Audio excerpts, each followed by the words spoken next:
வக்ஃபு சொத்து அப்படின்னா any person, எந்த ஒரு நபரும் முஸ்லிம் மத சட்டத்தின் அடிப்படையில் பக்திபூர்வமாக மத ரீதியாக அல்லது தர்ம ரீதியாக ஒரு அசையும் சொத்து அல்லது அசையா சொத்தை எழுதி கொடுப்பது. தெளிவாக நான் அப்படியே மனப்பாடம் ஆயிடுச்சிடும். எனி பர்சன் அப்படின்னா என்ன அர்த்தம்னா, இந்துக்களுக்கு இந்து அறநிலையத்துறைன்னு சொல்லி அரசு கீழே ஒரு துறை இருக்குது. அந்த துறையின் கீழே அதனுடைய சொத்துக்கள் பராமரிப்பு எல்லாமே வருதுன்னு வச்சுக்கோங்களேன். அதே மாதிரி தானே வக்ஃபு சட்டத்தையும் கொண்டு வர அரசாங்கம் நினைக்கும். அதில் என்ன தவறு இருக்குது? இது இஸ்லாமிய மக்களுக்குமே அரசாங்கத்தின் கீழே வர்றது அவங்களுக்கும் நல்லது தானே? இல்லை, ஏற்கனவே அரசாங்கம் சென்ட்ரல் கவுன்சிலையும் சரி, இங்கே மாநில வாரியத்திலையும் சரி, 2 முஸ்லீம் அல்லாதவர்கள் உறுப்பினர்களாக நியமிக்கப்பட வேண்டும் போட்டுச்சு. அது கட்டாயமா? கட்டாயம். இதற்கு முன்னாடி இப்படி இருந்துச்சு இல்லை, இங்கேயாவது இந்த குடும்பம் இருக்கும். அப்போ இது என்னங்க அர்த்தம்? இது திருத்த சட்டம் என்கிறாங்க. நான் சொல்லுவேன், இது திருட்டு சட்டம். தோழர் வணக்கம். வக்ஃபு திருத்த சட்டம் கொண்டு வரப்பட்டிருக்கு ஒன்றிய அரசினால. இந்த சட்டம் இதற்கு முன்னாடி திருத்தப்பட்டிருக்கா? இப்போ இந்த திருத்தம் மேற்கொள்றதுல என்ன பிரச்சனை இருக்குன்னு நினைக்கிறீங்க? வக்ஃபு சட்டங்கிறது வெள்ளக்கார ஆட்சி காலத்திலேயே கொண்டு வரப்பட்டது. 1995 அது இன்னும் விரிவாக உருவாக்கப்பட்டுச்சு. திருத்தங்கள்லாம் முன்பும் பண்ணப்பட்டதுதான். 2013 கூட சில முக்கியமான திருத்தங்கள் பண்ணப்பட்டிருக்கு. அப்போ அந்த வக்ஃபு சொத்துக்களை எல்லாம் பராமரிப்பதற்கு அகில இந்திய அளவில் ஒரு சென்ட்ரல் வக்ஃபு கவுன்சில் என்று ஒன்று இருக்குது, ஒரு மத்திய வக்ஃபு கவுன்சில். அதில் உறுப்பினர்களாக 2 பெண்கள் இருக்கணும் என்று 2013 திருத்தம். ஆக அந்த மாதிரி திருத்தமெல்லாம் அப்பொழுது முஸ்லீம் மக்கள் வரவேற்றாங்க. திருத்தமே செய்யக்கூடாது என்று அவங்க வம்படி வழக்கடி பண்ணலை. செய்கிற திருத்தம் எத்தகையது, எதற்கானது, வக்ஃபு சொத்து என்பதற்கு அந்த நோக்கத்துக்கு ஏந்ததா இல்லையா, இப்படி பார்த்து தான் அங்கே ஆதரவோ எதிர்ப்போ வருது. இப்போ இந்த 2025 சட்டமாக்கிட்டாங்க. அது 3 நாளில், முதல் நாள் மக்களவையில் நிறைவேறுது, அடுத்த நாள் மாநிலங்களவையில் நிறைவேறுது, 3ஆவது நாளே கையெழுத்து போடுறாங்க குடியரசுத் தலைவர். படித்தாங்களா படிக்கலையானே தெரியல. அப்போ நீட்டின இடத்துல கையெழுத்து போடக்கூடிய ஒரு குடியரசுத் தலைவர், அந்த மாதிரி தான் உருவாக்கி வச்சுருக்காங்க. இந்த சட்டம் என்பது உண்மையிலேயே திருத்த சட்டமே அல்ல, கிட்டத்தட்ட புது சட்டம். நான் சொன்னேன் பாருங்க, 1995 ஒரு மூல சட்டம் இருந்துச்சுன்னு. அதில் 113 ஷரத்துக்கள் உண்டு. 113 ஷரத்துக்கள் உள்ள ஒரு சட்டம். அதில் திருத்தம்னா சாதாரணமாக என்ன நினைப்போம், ஐயா 1, 2, 3, 4, 5 திருத்தங்கள் அப்படின்னு. இந்த திருத்த சட்டத்தில் எத்தனை திருத்தங்கள் தெரியுமா? 48 திருத்தங்கள். எப்படி? 113 ஷரத்து உள்ள ஒரு சட்டத்துக்கு 48 ஷரத்துக்கள் உள்ள ஒரு திருத்த சட்டம். இதுக்கு பேர் திருத்துறதாங்க, ஒழிச்சு கட்டுறது. பூராமே புதுசு மாதிரி. இந்த 48ங்கிறது பெருசு. அது உள்ளுக்க போய் பார்த்தா ஒவ்வொரு திருத்த சரத்துக்குள்ளேயும் நிறைய உள் திருத்தங்கள் இருக்கு. அங்கே பார்த்தா ஒரு 200க்கு மேற்பட்ட திருத்தங்கள். பழைய சட்டத்தை ஒரு வழியாக ஒழிச்சு கட்டி ஒரு புது சட்டம் மாதிரி கொண்டு வந்துட்டானுங்க. இவ்வளவு திருத்தங்கள் பண்ணதில் படித்து பார்த்தா என்ன ஆகுது என்றால், இது அதை வலுப்படுத்துவதற்கானது அல்ல, இதை அதை ஒழிச்சு கட்டுவதற்கான திட்டம் என்று ஆயிடுச்சு. ஆகவே தான் இன்றைக்கு இவ்வளவு பெரிய கடும் எதிர்ப்புனா இப்போ மேற்கு வங்கத்தில் பெரிய அளவுக்கு எதிர்ப்பு, அது வன்முறையாகவும் தாக்குதலாகவும் ஏதோ தான் நடந்துகிட்டு இருக்குன்னு செய்திகள் வருது. நமக்கு முழு விவரம் தெரியல. நான் தமிழ்நாட்டில் போய் பார்த்தேன். இன்றைய தினம் உலாமாக்கள் தமிழ்நாடு முழுக்க அனைத்து மாவட்ட தலைநகரங்கள்லையும் எழுச்சிகரமான கண்டன பொதுக்கூட்டம் நடத்தினாங்க. மதுரை நடந்த கண்டன பொதுக்கூட்டத்தில் நான் கலந்து கொண்டேன். மற்ற மாவட்டங்கள் நடந்ததெல்லாம் பார்த்தா பல்லாயிரம் பேர் திரண்டு இப்போ இந்த உலாமாக்கள் பூராமே எதிர்க்கிறாங்கன்னா, அவங்க தான் அந்த பள்ளிவாசல் பொறுப்பாளர்கள். அவங்க பூரா எதிர்க்கிறாங்கன்னா என்ன அர்த்தம்? இந்த வக்ஃபு சட்டத்தம் அவ்வளவு மோசமானது. ஆகவே அனைத்து முஸ்லீம்கள் எதிர்க்கிறாங்கன்னு அர்த்தம். ஏன்னா உலாமாக்கள் தான் பள்ளிவாசல் நிர்வகிக்க போகிறவங்க. பள்ளிவாசலுக்கு ஒருத்தர் சொத்து எழுதி வைக்கிறார், எளிமையாக சொல்லலாம். வக்ஃபு சொத்துனா என்ன? கோயிலுக்கு எழுதி வைக்கிற மாதிரியா? மசூதிக்கு பள்ளிவாசல். ஆக அந்த தொழுகை ஸ்தலம், அதுக்கு அதை பராமரிப்பதற்கு நான் சொத்தை எழுதி வைக்கிறேன், நான் இவ்வளவு நிதியை தர்றேன். ஏன்னா அந்த ஒரிஜினல் சட்டம் அசையும் சொத்து அசையா சொத்துன்னு சொல்லும். அல்லது முஸ்லீம்கள் சட்டத்தின் அடிப்படையில் ஒரு அனாதை இல்லம் நடத்த, அல்லது இதர ஒரு கல்வி நிறுவனங்கள் நடத்த, அதற்காக நான் சொத்தை எழுதி வைக்கிறேன் இந்த வக்ஃபுக்கு. அப்படி ஒரு முஸ்லீம் மத அடிப்படையில் அசையும் சொத்து அல்லது அசையா சொத்தை ஒருவர் எழுதி வச்சா அதுக்கு பேர் வக்ஃபு. வக்ஃபு சொத்து அவ்வளோதான். இதை எப்படி பராமரிக்கணும்? என்னென்ன செய்யணும்? அதுக்கு நான் சொன்னேன் பாருங்க ஏற்கனவே, அகில இந்திய அளவுல ஒரு கவுன்சில், ஒவ்வொரு மாநிலத்துக்கும் ஒரு போர்டு, வாரியம் இந்த மாதிரி இருக்கு. இப்ப இத பலவீனப்படுத்துற மாரி, ஒழிச்சு கட்டுகிற மாரி இதுல பூரா திருத்தங்கள். அதனால தான் கடும் எதிர்ப்பு. இதுல ஏதாவது உதாரணம் சொல்ல முடியுமா? வலுப்படுத்தாத மாதிரி இருக்குன்னு சொல்றீங்க இல்லையா? அதுக்கான உதாரணம் ஏதாவது ஒரு ரொம்ப முக்கியமான உதாரணமா ஏதாவது சொல்ல முடியுமா? நான் 2 உதாரணங்கள் சொல்றேன். உண்மையிலேயே இந்த திருத்தங்களுடைய அடிப்படையே இந்த 2ல இருக்கு. வேறு சில விவகாரங்கள் இருக்கு. 1 இந்த 1995 சட்டம் இருக்கே, அதில 2013 திருத்தத்துக்கு பிறகும் எப்படி இருந்துச்சுன்னா, வக்ஃபு சொத்து அப்படின்னா, எனி பெர்சன் எந்த ஒரு நபரும் முஸ்லிம் மத சட்டத்தின் அடிப்படையில் பக்திபூர்வமாக, மத ரீதியாக அல்லது தர்ம ரீதியாக ஒரு அசையும் சொத்து அல்லது அசையா சொத்தை எழுதி கொடுப்பது.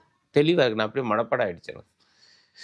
எனி பெர்சன் அப்படின்னா என்ன அர்த்தம்னா, ஒரு முஸ்லீமும் தன் சொத்தை இப்படி எழுதி தரலாம், முஸ்லீம் அல்லாதவரும் எழுதி தரலாம், இந்துவும் எழுதி தரலாம். இந்துக்கள் அப்படி எழுதி கொடுத்துருக்காங்க சொத்தை. அவங்களுக்கு இந்த தர்கா வழிபாடு என்பது அதில் கொஞ்சம் வித்தியாசமானது. பள்ளிவாசல் வேற, தர்கா வேற. அங்க ஒரு பெரியவர் அல்லது ஒரு ஞானி அல்லது ஒரு அரசருடைய சமாதி இருக்கும். அத போய் வழிபடுவாங்க. அப்படி வழிபடும்போது இப்ப நாகூர் தர்கா இருக்கு. இந்த மாரி வழிபடும்போது என்ன செய்வாங்கன்னா, இந்துக்கள் போய் கூட வழிபடுவாங்க. அப்ப நேர்த்திக்கடன் பண்ணுவாங்க. இந்த காரியம் எனக்கு செஞ்சு குடுத்தா, நடந்தா நான் உனக்கு இந்த சொத்த எழுதி வைக்கிறேன். அப்படி எழுதி வச்சிருக்காங்க. இந்த மாதிரி எழுதி வைக்க முடியும் என்று மூலச்சட்டத்துல இருந்துச்சு. இதுவரைக்கும் இருந்துச்சு. இதுல என்ன விட்டாங்கன்னா, எனி பெர்சன் பதிலா யாரு அப்படி எழுதி குடுக்கலாம்னா, ஒரு முஸ்லீம் தான் எழுதி குடுக்கலாம். அதுவும் அந்த முஸ்லீம் 5 ஆண்டு காலம் தான் இஸ்லாமை கடைப்பிடித்ததாக டெமான்ஸ்ட்ரேட் பண்ணணும். அத வெளிப்படுத்தணும், நிரூபிக்கணும். இந்த ஆங்கில சொல்லுக்கு சரியான தமிழ் இல்லாம நான் அப்படி விளக்கி சொல்றேன். அப்ப நான் சொத்து எழுதி வைக்கணும்னு நினைச்சா ஒரு பள்ளிவாசலுக்கு, நான் 5 ஆண்டு காலம் இஸ்லாம கடைப்பிடிச்சேன்னு நிரூபிக்கணும். யார்ட்ட போய் நிரூபிக்கிறது? எப்படி சர்டிஃபிகேட் வாங்குறதுன்னா உள்ளுக்கு இல்ல. பொதுவா மட்டும் இப்படி போட்டு வச்சிருக்கானுங்க. இப்போ ஒரு பாஜக ஆட்சி நடக்குதுன்னு வச்சுக்கோங்க ஒரு மாநிலத்தில. அங்க இருக்கக்கூடிய ஒரு அதிகாரிட்ட போய், ஐயா நான் இந்த சொத்தை எழுதி வைக்கலாம்னு இருக்கேன். வக்ஃபு சொத்தா நான் 5 ஆண்டு காலத்துக்கு மேலாக நான் இஸ்லாம் கொள்கையெல்லாம் கடைப்பிடிச்சிருக்கேன்னா, அவர் உடனே சர்டிஃபிகேட் குடுப்பாரா? அவர் 1008 கேள்விய கேட்பாரு. நீ ஒழுங்கா தொழுகை இருக்கியா? ஹஜ் யாத்திரை போனியா? உதாரணமுக்கு இவ்வளவு கேட்டு இதுக்கெல்லாம் அவர் சர்டிஃபிகேட் குடுத்தா, மனுஷனுக்கு தர்மம் பண்ணுகிற எண்ணம் வர்றதே அபூர்வம். நான் தானம் பண்ணலாம்னு இருக்கேன். கடைசியில எனக்கு இவ்வளவு இடைஞ்சல் பண்ணா போங்கடா நீங்களும் மாச்சு உங்க தானம் மாச்சுன்னு திரும்பில வந்துருவாரு. அப்ப இந்த தானம் குடுப்பதே பின்னுக்கு தள்ளுவது, அதை பின்வாங்க வைப்பது, அதை உற்சாகப்படுத்துவதற்கு பதிலாக வேணாம் நீ தானம் பண்ணா உனக்கு இவ்வளவு கண்டிஷன் போடுவோம், அதுவும் முஸ்லீம் தான், முஸ்லீம்லயும் இப்படி. அப்ப இந்த வக்ஃபுக்கு புதுசாக யாரும் சொத்து எழுதி வைக்கக்கூடாது. முஸ்லீம் அல்லாதவர் சுத்தமா முடியாது, முஸ்லீம்லயும் இவ்வளவு. இது என்ன நியாயம்? எனக்கு புரியல. நீங்க 2வது மிக முக்கியமான விஷயம் என்னன்னா, அரசாங்க சொத்துன்னு ஒரு கான்செப்ட, ஒரு கருத்தியல கொண்டாண்டாங்க. மூலச்சாரத்தில் நான் 2யும் படிச்சு பார்த்துட்டு தான் பேசுறேன். மூலச்சாரத்தில் அதெல்லாம் ஒண்ணும் கிடையாது. இதுல என்ன பண்ணிட்டாங்கன்னா, கவர்ன்மெண்ட் ப்ராப்பர்ட்டி அப்படின்னு ஒரு ஆரம்பத்துல இருந்தே ஓடுது அது. அதாவது அவங்க என்னன்னா, ஒரு அரசாங்க சொத்து வக்ஃபு சொத்தாக இருந்தால் அது வக்ஃபு சொத்து ஆகாது அப்படின்னு ஒரு வாக்கியத்தை போட்டிருக்காங்க. ஒரு அரசாங்க சொத்து வக்ஃபு சொத்தாக இப்ப இருந்தால் அது வக்ஃபு சொத்து ஆகாது. ஏன்னா அது அரசாங்க சொத்து. எந்த ஒரு அரசாங்க சொத்து வக்ஃபு சொத்து ஆகாதுன்னு போட்டு வச்சிருக்காங்க. இப்ப என்னன்னா, இது அரசாங்க சொத்தா இல்லையா என்று ஒரு ஐஏஎஸ் அதிகாரி தீர்மானிப்பார்னு அடுத்த வாக்கியம் போட்டிருக்காங்க. ஐஏஎஸ் அதிகாரிக்கு சந்தேகம் வந்து விட்டால் அப்பொழுதே அது வக்ஃபு சொத்து ஆகாது, சந்தேக கேஸில் வைக்கப்படும். அவர் விசாரணை செய்வார். விசாரணையில் இது அரசாங்க சொத்து என்று அவர் நினைத்தால் அவர் ரெவன்யூ ரெக்கார்டுகளை மாற்றலாம்னு வச்சிருக்காங்க. இது என்னங்க கொடுமையா இருக்கு. அப்போ உத்தரப்பிரதேசத்தில் என்ன நடக்கும்னு யோசிச்சு பாருங்க. அப்போ அவங்க ஒரு ஐஏஎஸ் அதிகாரி அனுப்புவாங்க. ஐயா இந்த சொத்து சந்தேகமா இருக்கியா எனக்கு அப்படின்னு. ஐயா இது வகுப்பு சொத்து, இது வரைக்கும் வகுப்பு சொத்து, இனி கிடையாது. அவருக்கு சந்தேகம் வந்துருச்சு. சரி அவர் விசாரணை செய்கிறாரு. ஒரு 3 மாதம் கழித்து விசாரணை பண்ணதாக என் விசாரணையில் இது அரசாங்க சொத்து என்று முடிவுக்கு வந்து விட்டேன்னு அவர் அவரே ரெவன்யூ ரெக்கார்டை மாற்றலாம். மாற்றி ஒரு அறிக்கை சமர்ப்பிச்சா போதும் அரசாங்கத்துக்கிட்ட, மாநில அரசாங்கத்துக்கிட்ட. மாநில அரசாங்கம் உடனே அந்த வக்ஃபை நிர்வகிக்கிறவருக்கு என்ன சொல்லும்னா, இது வக்ஃபு சொத்து இல்லை என்று ஓன் ரெக்கார்டை நீ திருத்துறாங்க. எங்கேயாவது இந்த கொடுமை இருக்கும். அப்போ இது என்னங்க அர்த்தம்? இது திருத்த சட்டம் என்கிறார். நான் சொல்லுவேன் இது திருட்டு சட்டம். முஸ்லிம்கள் சொத்துக்களை திருடுகிற களவாடுகிற சட்டம். நீங்களா கொண்டு போய் ஒரு கான்செப்ட், ஏற்கனவே சொத்துக்கள்லாம் இருக்கு, வக்ஃபு சொத்து தான். ஆனால் அது அரசாங்க சொத்து வக்ஃபு சொத்தாக இருக்க முடியாது அப்படின்னு நீங்களா போட்டுக்கிட்டு, இது அரசாங்க சொத்தா இல்லையான்னு நீங்களா தீர்மானித்து கடைசியில் அதை கைப்பற்றினால் இது எவ்வளோ பெரிய ஆபத்து. ஒரு பள்ளிவாசல் நடக்குதுங்க, அதுக்கு ஒருத்தர் சொத்து எழுதியிருக்காரு. ஒரு நகரத்துடைய மைய பகுதியில் ஒரு இடம், அங்கே ஒரு கடை வந்திருக்கு, கடையை கட்டி விட்டுருக்கு பள்ளிவாசல், கடையிலேருந்து வாடகை, அந்த வாடகை வச்சு பள்ளிவாசல் நடக்கும். இப்போ அந்த கடை உள்ள அந்த இடம் அரசாங்க சொத்து என அறிவித்தால் அரசாங்கம் எடுத்துக்கிறோம், வாடகை அரசாங்கம் வாங்கும்.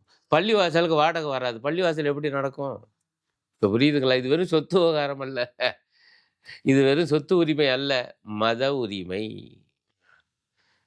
ஒரு பள்ளிவாசல் இவங்க நடத்த முடியாது, ஒரு மசூதியை நடத்த முடியாது, தர்காவை நடத்த முடியாது, ஒரு அனாதை இல்லத்தை நடத்த முடியாது வக்ஃபு சொத்துங்கிற அடிப்படையில். அவ்வளவுக்கும் கட்டையை போடுறதுக்கான ஏற்பாடு. நான் இன்னும் கூட ஒரு சிக்கல் இருக்குது. அது என்னன்னா, ஒரு பள்ளிவாசல் இருக்கிற இடத்தையே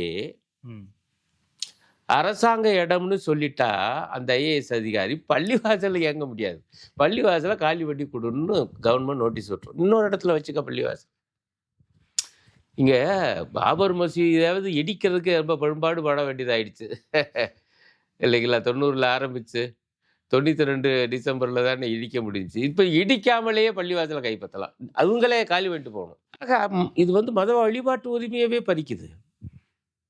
அதுவே தான் அரசியல் சாசனத்துடைய பிரிவு 25 மற்றும் 25 என்ன சொல்லுதுன்னா, இந்திய குடிமக்கள் யாரும் எந்த ஒரு மதத்தையும் பின்பற்றலாம். 26 என்ன சொல்லுதுன்னா, எந்த ஒரு மதப்பிரிவும் சொத்துக்களை வைத்திருக்கலாம், பராமரிக்கலாம், வாங்கலாம். இந்த 2 பிரிவுகளுக்கு விரோதமாக. அதனால தான் இவ்வளோ வழக்கு. நீங்கள் இத்தனை வழக்குகள் ஏன் போடப்பட்டிருக்கு என்றால் பார்த்தாலே தெரியுது. ஆனால் இதைத்தான் அவசரமாக நிறைவேற்றி வச்சுருக்காங்க என்பதுதான் இந்த நாட்டில் நடக்கிற மிகப்பெரிய கொடுமை.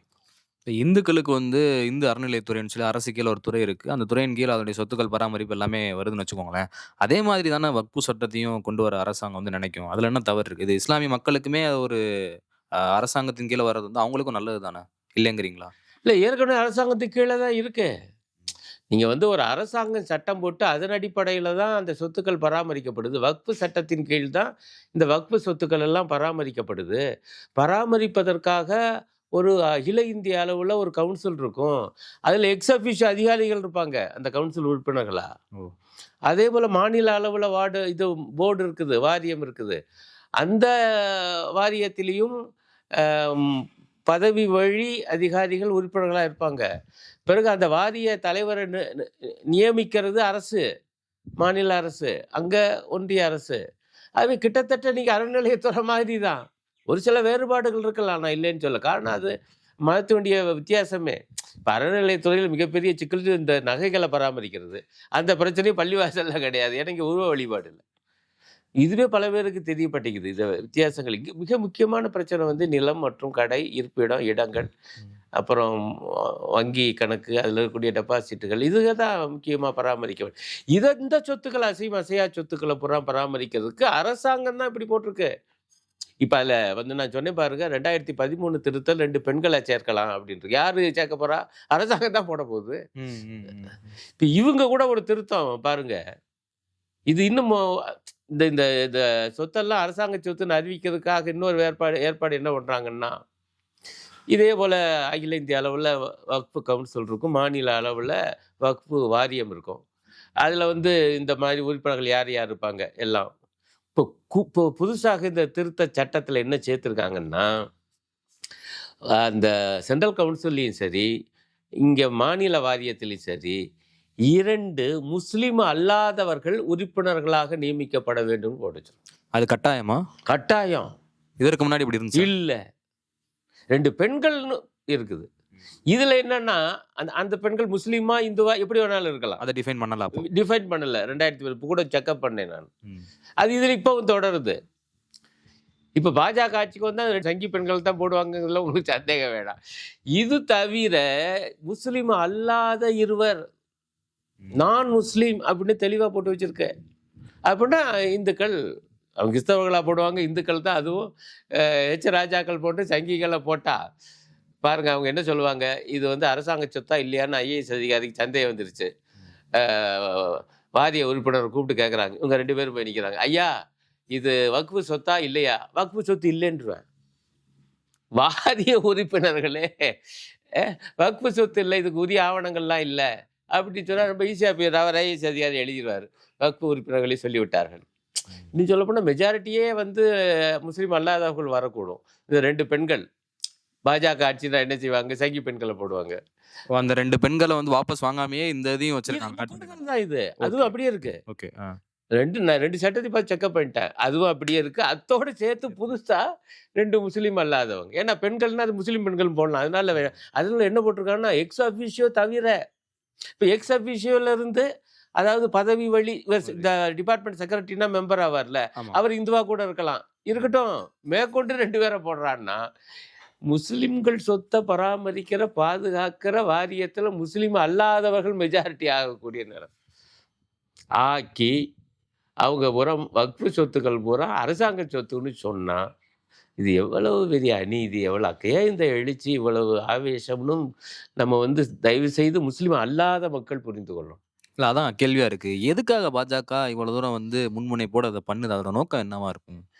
அவங்களுடைய ஒரே நோக்கம் என்னன்னா, இந்த நாட்டில் வந்து மனு ராஷ்டிரத்தை உருவாக்குவது. அதாவது மனுவாத அடிப்படையில், பிறப்பின் அடிப்படையில் பேதம், ஆகவே வந்து சாதிய சமுதாயம், ஆகவே பெண்ணடிமைத்தன சமுதாயம், இதுதான் மனுவாதம்.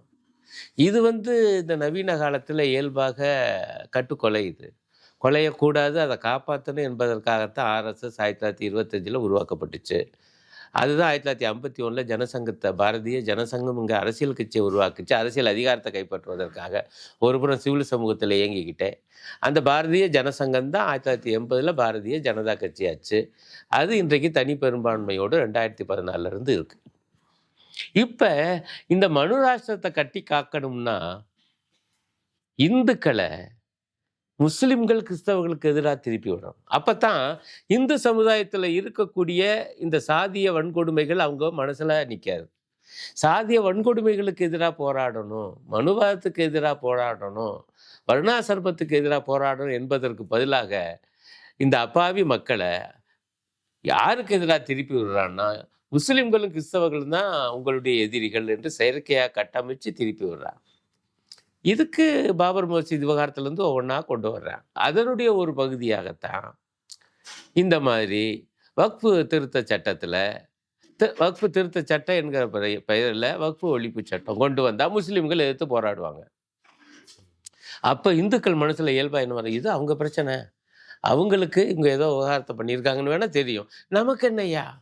ஆனால் கடைசியில் ஏதேனும் ஒரு மோதலாக வந்தால் என்ன சொல்லுவாங்க, பாருங்க கண்டிப்பா இஸ்லாமிய வெறுப்பு பிரச்சாரம் இயல்பாக. அப்போ ஒரு இந்து வாக்கு வங்கி உருவாக்குறது. பாபர் மசூதி விவகாரம் ஓஞ்சு வச்சு, அயோத்தியிலேயே ஓட்டு கிடைக்கல, ஆனால் அதை தவிர வேற ஒன்றும் உங்களுக்கு தெரியாது இந்த வெறுப்பு அரசியலை தவிர. அப்போ முஸ்லீம்களுக்கு கிறிஸ்தவர்களையும் எதிரிகளாக கட்டமைக்கணும்னா முஸ்லீம்கள் சொத்துக்களை பூரா நாங்கள் வந்து எல்லாருடைய சொத்தாக மாற்றுறோம். அரசாங்க சொத்துனா அப்படின்னா இந்துக்கள் நல்ல காரியம் தான். அதனால அந்த கேள்வியும் கூட நான் கேட்டேன், இந்துக்களுக்கு வந்து அறநிலையத்துறை இருக்க மாதிரி முஸ்லீம்களுக்கு வந்து வக்ஃப் போர்டு இருக்கிறது நல்லது தானே அப்படின்னு சொல்லி. ஏன்னா இது ஒரு பெரிய பிரச்சாரமா வந்து கடத்தப்பட்டுட்டே இருக்கு. இல்லை, இந்துக்களுக்கு அறநிலையத்துறை என்றால் நான் கேட்குறேன், அந்த ஒரு கோவிலுடைய அறங்காவலராக ஒரு முஸ்லீமை நியமிச்சா ஒத்துக்குவாங்களா? இப்போ பெருமாள் கோயில் ஒன்று, அதில் நர்கீஸ் கான்னு ஒருத்தர் அறங்காவலராக நியமித்தாங்க. எச் ராஜா அதை நான் அப்படி பதிவெல்லாம் ஃபாலோ பயங்கரமாக இது இந்து விரோத அரசு, இந்த திமுக அரசு பெருமாள் கோயிலுக்கு முஸ்லீம் அறங்காவலரா. கடைசியில் பார்த்தா அவர் பேர் தான் நர்கீஸ் கானை தவிர உண்மையிலேயே அவர் ஒரு இந்து. இப்போ அது நீங்கள் ஒத்துக்க மாட்டேங்கிறீங்கல்ல, ரைட்டு. அதே நியாயம் இவங்களுக்கு பொருந்தணும்ல. ரெண்டு அரசாங்கத்தின் கீழ் தான் வருது அறநிலையத்துறை. ஆனால் இந்து கோயிலை காக்க, சொத்துக்களை காக்க இந்துக்கள் இருக்கணும், ரைட்டு, ஒரு நியாயம்னு வச்சுக்கோ. அதே போல் முஸ்லீம் சொத்துக்களை காக்க, வக்ஃபு சொத்துக்களை காக்க முஸ்லீம்கள் தானே உறுப்பினராக இருக்கணும். அங்கே மட்டும் போய் இந்துக்களை போடுவது என்ன நியாயம்? கொடுமை என்னன்னா, இந்த வக்ஃபு திருத்த சட்டம், இந்த திருட்டு சட்டம் முஸ்லீம்களுக்கு ரொம்ப நன்மை பயக்குதுன்னு பயங்கரமாக நாடாளுமன்றத்தில் பேசினாங்க. ஆகவே தான் எதிர்த்தரப்புலேருந்து ரொம்ப எளிமையான ஒரு சிம்பிளாக ஒரு கேள்வி கேட்டாங்க. ஏன் இந்த சட்ட திருத்தத்தை கொண்டு வர்றதுக்கு அல்லது ஆதரித்து பேச பாஜகவில் ஒரு முஸ்லீம் எம்பி கூட இல்லையேன்னு கேட்டான். பூரா இந்துக்களாக பேசிக்கிட்டு இருக்கீங்களேன்னு. ஆனால் இல்லை இது முஸ்லீம்களுக்கு தான் நல்லது. கடைசியில் என்னாச்சு தெரியுமா? மக்களவையில் முதல் நாள் நிறைவேறுது, 2வது நாள் மாநிலங்களவையில் அதுவும் நடுராத்திரி நிறைவேறுது, அதிகாலையில் நிறைவேறுது. முஸ்லீம்களுக்கான சட்டம், அவங்களுக்கு ஆதரவான சட்டம் என்று பிரமாதமாக பேசி முடித்தானுங்க. அவங்களுக்கு பெரும்பான்மை இருக்குது, நிறைவேறிடுச்சு மாநிலங்களவையில். அப்போ இரு அவைகளிலும் நிறைவேறிடுச்சு. நிறைவேறின உடனே மாநிலங்களவையில் பாஜகவினர் கொடுத்த கோஷம் என்ன தெரியுமா? ஜெய் ஸ்ரீராம். முஸ்லிம்களுக்கான சட்டம்னா அல்லாஹு அக்பர்ல நீங்கள் கோஷம் கொடுத்துருக்கணும். ஏன் ஜெய் ஸ்ரீராம்ங்கிறீங்க? அப்போ புரியுதுங்களா எவ்வளவு ஏமாற்று வித்தையெல்லாம் அவங்க செய்கிறாங்கன்னு. இப்போ கூட பிரதமர் அப்படி தானே பேசுகிறாரு. இந்த வக்ஃபு சொத்துக்களை எல்லாம் ஒழுங்காக பராமரித்திருந்தால் முஸ்லீம் இளைஞர்கள் சைக்கிளுக்கு டயர் ஒட்டி கொண்டு இருப்பார்களா? இது எவ்வளவான ஏமாற்று. ஒரு நாட்டு பிரதம மந்திரி பேசுகிறாருங்க இப்படி, கொஞ்சம் கூட எந்த விதமான கூச்சமும் இல்லாமல். இந்த வாதமெல்லாம் எவ்வளோ அபத்தம்னு கூட தெரியாமல் நீங்கள் சரியாக பராமரிக்கலை. சரி, சரியாக பராமரிக்கிறதுக்கு ஏற்பாடுனா நான் அரசாங்க சொத்தை எடுத்துகிட்டு போவேன்னா, அரசாங்க சொத்துனா அது எப்படி முஸ்லீம்களுக்கு மட்டும் கிடைக்கும்? இப்போ இந்த மாதிரிலாம் கொஞ்சம் கூட கூச்சம் இல்லாமல் வஞ்சக பேச்சு பேசக்கூடியவங்க அதுதான். ஆனால் மக்களுக்கு அது தெரிந்து தான் இன்றைக்கு பெரிய ஒரு எழுச்சியாக இருக்குது. அதனால தான் ஏகப்பட்ட வழக்குகள் போடப்பட்டிருக்கு. மார்க்சிஸ்ட் கம்யூனிஸ்ட் கட்சியின் சார்பாக இந்த வக்ஃபு சட்டத்தை எதிர்த்து என்னென்ன முன்னெடுக்கப்பட்டிருக்கு, என்னென்ன முன்னெடுப்புகள் இன்னும் எடுக்கப்பட இருக்கு? இல்லை, பொதுவாகவே எதிர்கட்சிகள் எல்லாமே இந்த விஷயத்தில் பிரமாதமாக காரியங்கள் பண்ணிருக்கு. தமிழ்நாட்டிலையும் இந்த வக்ஃபு திருத்த சட்டத்தை எதிர்த்து சட்டமன்றத்தில் பாஜக தவிர மற்ற கட்சிகளுடைய ஆதரவுடன் ஒரு மனதாக தீர்மானம் நிறைவேறியது. அதேபோல் இரு அவைகளிலும் பாஜக அணி அல்லாத இதர கட்சிகள் எல்லாம் இதுக்கு எதிர்த்து வாக்களிச்சிருக்காங்க இரு அவைகளிலும். இதுவே ஒரு பெரிய நம்பிக்கை தருது. மார்க்சிஸ்ட் கம்யூனிஸ்ட் கட்சியை பொறுத்தவரையில் அது ஆளுகிற கேரள சட்டமன்றத்தில் தான் நான் நினைக்கிறேன் தமிழ்நாட்டுக்கும் முன்பே. ஆமாம், இந்த வக்ஃபு திருத்த சட்டத்துக்கு எதிராக அந்த சட்டசபை தீர்மானம் போட்டுச்சு. மொதல் பாயிண்ட். இப்போ பாருங்க, யாருமே எதிர்பார்க்கல. திடீரென்று ஏப்ரல் 3 மக்களவை, ஏப்ரல் 4 மாநிலங்களவை, இப்போ ஏப்ரல் 2லேருந்து 6 வரைக்கும் மதுரையில் மார்க்சிஸ்ட் கட்சின்னு அகில இந்திய மாநாடு. பொதுவாக பெரும்பாலான எம்பிக்களும் டெலிகேட்ஸாக. இப்போ என்ன பண்ணுச்சுன்னா கட்சி, இங்கே டெலிகேட்டாக இருக்கிறதெல்லாம் இருக்கட்டும், உடனடியாக டெல்லிக்கு போங்க அப்படின்னு சொல்லி அவங்கள பூரா அனுப்பி அவங்க மக்களவையில் நம்முடைய மதுரை எம்பி சு வெங்கடேசன், திண்டுக்கல் எம்பி சச்சிதானந்தம் உட்பட அவ்வளோ பேர் அங்கே போய் இந்த மசோதாவுக்கு எதிராக வாக்களித்தாங்க. அதே போல் மாநிலங்களவையில் இருக்கக்கூடிய மார்க்சிஸ்ட் கட்சி எம்பிக்கும். பிறகு இந்த மாநாட்டில் அஃப்கோர்ஸ் அவங்களுக்கு பலம் இருக்கிறதுனால 2 அவையில் அது நிறைவேறிடுது. அது நிறைவேறின பிறகு அதோடைய ஆபத்துக்களை சொல்லி இதை நாங்கள் கடுமையாக எதிர்க்கிறோம் என்ற சொல்லி அகில இந்திய மாநாடு தீர்மானம், ஒரு அகில இந்திய கட்சியின் அகில இந்திய மாநாட்டு தீர்மானம். அப்போ நாளைக்கு 17ஆம் தேதி தமிழ்நாட்டில் முக்கியமான நகரங்களிலெல்லாம் மார்க்சிஸ்ட் கட்சியின் சார்பாக இந்த வக்ஃபு ஒழிப்பு சட்டத்துக்கு எதிராக ஆர்ப்பாட்டம். ஆக மார்க்சிஸ்ட் கட்சியை பொறுத்தவரையில் இது தெளிவாக இருக்குது. இது ஏற்கனவே செச்சார் குழு அறிக்கை இந்த நாட்டில் முஸ்லீம் மக்கள் எப்படி உரிய இடத்தை பெறாமல் இருக்காங்க, பொது வாழ்விலும் சரி, தனி வாழ்விலும் சரி, கல்வி வாழ்விலும் சரி, அப்படின்னு எல்லா வகையான தரவுகளும் அதில் இருக்குது. ஆனால் அதை எதையும் நிறைவேற்ற, அவங்களுக்கு எதுவும் நல்ல காரியம் செய்ய இந்த மோடி அரசு தயாராக இல்லை. மாறாக கெட்ட காரியங்களாக பண்ணிட்டு வர்றாங்க. அப்போ இதெல்லாம் புரிந்து கொண்டு இப்போ பாருங்கள், இப்போ உலாமா சபை இந்த சட்டத்தை எதிர்த்து கண்டன கூட்டம் நடத்தினா அது இயல்பாக முஸ்லீம்களுக்கு தான் அந்த செய்தி போய் சேரும். ஆனால் மார்க்சிஸ்ட் கட்சி போல ஒரு அகில இந்திய கட்சி ஆர்ப்பாட்டம் நடத்தும் போது அது எல்லா மதத்தவருக்கும் போய் சேரும். ஏன்னா அவர் அரசியல் கட்சிக்கு என்பது மதம் கடந்தது, சாதிகள் கடந்தது, அதுவும் மார்க்சிய இயக்கம். அது இவங்க முன்னெடுப்பு செய்யும் பொழுது அதே போல தான் அதிமுகனாலும் சரி, இதர கட்சிகள், இப்போ சிபிஐ கட்சியும் ஆர்ப்பாட்டம் பண்ணுச்சு. ஆகவே இதர கட்சிகள், குறிப்பாக தமிழ்நாட்டில் இருக்கக்கூடிய பாஜக எதிர்ப்பு கட்சிகள் எல்லாம் இந்த விஷயத்தில் அஃப்கோர்ஸ் தனித்தனியாக பெரிய அளவுக்கு ஆர்ப்பாட்டங்கள், கண்டன கூட்டங்கள் நடத்தி கொண்டு வர்றாங்க. சட்டமன்றத்தில் அவங்களுடைய ஒற்றுமையை காமிச்சிருக்காங்க. இந்த சட்டத்தை எதிர்த்த தீர்மானத்தை நிறைவேற்றி கொடுத்து. அது மார்க்சிஸ்ட் கட்சியை பொறுத்தவரையிலே ரொம்ப தெளிவாக இருக்காங்க. இது எப்படியாவது ஒரு அடிப்படையான தொழிலாளி வர்க்க கட்சி. ஆனால் தொழிலாளி வர்க்கத்துக்குள்ளே பல மதத்தவர் இருக்காங்க. ஒரு சிறுபான்மை மதத்தவரை குறி வச்சு அவங்கள எதிரி போல கட்டமைச்சு வந்து பெரும்பான்மை மக்கள் மத்தியில் ஓட்டு வாங்குற ஒரு கீழ்த்தரமான வேலையை, ஒரு இழிவான காரியத்தை வந்து பாஜக என்பது ஆதிகாலம் தொட்டு செய்து அதில் ஒரு புது வகை இந்த சட்டம். இது கொடூரமான சட்டம். ஆகவே தான் இந்த திருத்த சட்டம் அல்ல, இது திருட்டு சட்டம். முஸ்லீம் சொத்துக்களை கைப்பற்ற பார்க்கிற ஒரு சதி திட்டம். ஆகவே இதை நம்ம வந்து எதிர்த்தே ஆகணும்.